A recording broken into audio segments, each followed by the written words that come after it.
हरि ओम नमः शिवाय। हरि ओम नमः शिवाय। हरि ओम नमः शिवाय। आज गोटे प्रश्न गोटे उत्तर कार्यक्रम माध्यम आमे जानिबा बेल गछर उत्पत्ति एवं केउ फूल देवदेव महादेवंकर अतीव प्रिय। दिने वैकुंठपुर लक्ष्मी नारायण आनंदित होउथिबा समय माँ लक्ष्मी नारायण को पचारिले, हे प्रभु मो ठारू आपणकर अति आदर एवं प्रिय किए? नारायण कहले जे मोर अति आदर एवं अति प्रिय होउछन्ति शिव। तेणु शिव को जे पूजा करे मोर सब बेले ता प्रति आशीर्वाद थाए एवं मते पूजा कले मु मध्य समस्त को आशीर्वाद करे। हेले माँ लक्ष्मी टिके चिंता कले जे मु तो शिव को पूजा करे ना, तेबे प्रभु का आशीर्वाद कौन मु पाऊ ना। तेणु से प्रभु को पचारिले, नारायण को पचारिले, प्रभु मु तो शिव पूजा आज पर्यंत करे ना, ताले आपण कोन मो पर संतुष्ट नुहंती? नारायण स्मित हसरे कहले, ना मु सब बेले तुम ऊपर संतुष्ट, कहीं शिव आ मु अभिन्न अंग। शिव को पूजा करवा जहा मते पूजा करवा मध्य सेया। तेणु तुम्हें मत सब बेले सेवार अच्छ, सेवा जत्न करुछ, मु सेति संतुष्ट। हेले मां को मन मानि नथिला, शिव को पूजा करने से अति व्याकुल होते एवं पचारि जे को फूल रे देवदेव महादेव संतुष्ट हो। प्रभु नारायण कहले जो पद्म फूल हूँ प्रभुंकर अति प्रिय, कारण ता पूर्वर बेल गछर उत्पत्ति हो नथिला। आमे से विषय भी जानिबा जे बेल गछ किपरि उत्पत्ति हैला। बेल गछ बेलपत्र हवा आगुरु देवदेव महादेव शिव शंकर पद्म फूल को अति भल पाते। तेणु माँ लक्ष्मी चिंता कले जे 300 पद्म मो प्रभु मस्तक चढ़े।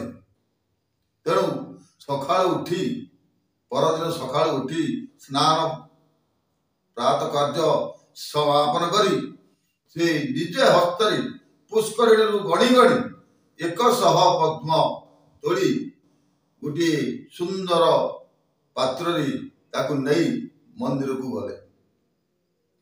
देवदेव महादेव मंदिर ध्यानमग्न होई गोटी गोटी करी महाप्रभु देवदेव शिवशंकर को मस्तक चढ़े। प्रथम दिन गला 100, द्वितीय दिन गला 100, तृतीय दिन उपस्थित से भाया माँ तांकर स्नान सारी सरोवर 100 पद्म तोड़ी आनी मंदिर उपस्थित होई शिव मस्तक गोटे पर गोटे पर गोटे यही चढ़ाऊ था एवं शिव को भक्ति करुथा। जिते बड़े 98 है से डाला को चाहिए आउ पद्म ना कहीं ना चिंतार पड़गले माँ लक्ष्मी। किंतु नारायण माँ लक्ष्मी की चिड़ेया टिके रागिबा से अदृश्य जोड़े फूल नहीं जाते। से कथा माँ लक्ष्मी जापर से देखिले जदि मुझे पूजार उठी जाऊँगी तेरे पूजा अशुद्ध हो। पाखरे भी कहीं दास दासी ना कौन करी प्रभु को स्मरण कले मन पड़ा ନାରାୟଣଙ୍କ କଥା, ନିଜ ସ୍ୱାମୀଙ୍କ କଥା। ଦିନେ ସ୍ୱାମୀଙ୍କ କୋଳରେ ବସି ହସ ଖୁସି ଭିତରେ ନାରାୟଣ କହିଲେ, ଲକ୍ଷ୍ମୀ, ତମର ସ୍ତନ ଯୁଗଳ ଯୋଡ଼ିକ ପଦ୍ମ ପରି ଦେଖାଯାଉଛି। ମନେ ପଡ଼ିଗଲା ମାଙ୍କର ଯେ ପ୍ରଭୁଙ୍କ କଥା କେବେ ଅସତ୍ୟ ହୁଏ ନାହିଁ। ତେଣୁ ଚିନ୍ତା କଲେ ଯେ ଯୋଉ ଯୋଡ଼ିଏ ପଦ୍ମ ସର୍ଟେଜ ହେଇଛି, କି ଯୋଉ ଯୋଡ଼ିଏ ପଦ୍ମ ସେ ଚଢ଼େଇ ପାରୁନାହାନ୍ତି, ନିଜର ବାମ ହସ୍ତର ସ୍ତନକୁ ପ୍ରଥମେ କାଟି ସେ ଶିବଙ୍କ ମସ୍ତକରେ ଚଢ଼େଇଥିଲେ। ଦ୍ୱିତୀୟ ସ୍ତନକୁ କାଟିବା ସମୟରେ ଦେବଦେବ ମହାଦେବ ସନ୍ତୁଷ୍ଟ ହୋଇ ଆବିର୍ଭାବ ହେଲେ। କହିଲେ, ଆରେ ନା ନା ନା, ମୁଁ ସମ୍ପୂର୍ଣ୍ଣ ତମ ପୂଜାରେ ସନ୍ତୁଷ୍ଟ, ତମେ ଆଉ ସେ ସ୍ତନ କାଟ ନାହିଁ, ଏବଂ ମୁଁ ତମକୁ ଆଶୀର୍ବାଦ କରୁଛି, ତମର ଦୁଇଟି ସ୍ତନ ଯୋଉ ଭଳିଆ ଥିଲା ସ୍ତନ ଯୁଗଳ ସେଇଭଳିଆ ହେଇଯାଉ। ପ୍ରଭୁଙ୍କୁ ଦର୍ଶନ କରି ମା ଲକ୍ଷ୍ମୀ ବହୁ ଆନନ୍ଦିତ ହେଲେ ଏବଂ ଦେବଦେବ ମହାଦେବ କହିଲେ ଯେ ତୁମେ ଆଜିଠୁ 56 ପଉଟି ଭୋଗର ମାଲିକ, ଅନ୍ନଦାତ୍ରୀ, ଏହା ହିଁ ସଂସାରରେ ତମେ ରହିବ। ଏବଂ ସେ ଦେବଦେବ ମହାଦେବ ଶିବ ଶଙ୍କର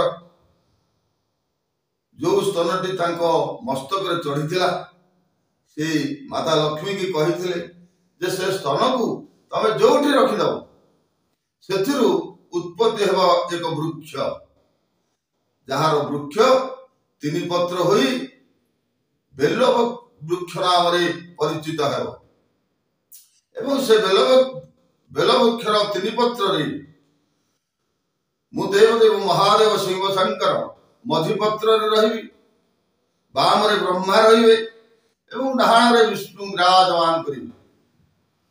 ସେଇ ବେଲପତ୍ର ଯିଏ ମୋ ଶିରରେ ଚଢ଼େଇବ କି ମୋ ଉପରେ ମତେ ପ୍ରଦାନ କରିବ, ମୁଁ ତା ଉପରେ ନିଶ୍ଚିନ୍ତ ସନ୍ତୁଷ୍ଟ ହେବି, ଏ କଥା ମୁଁ ଦଉଛି।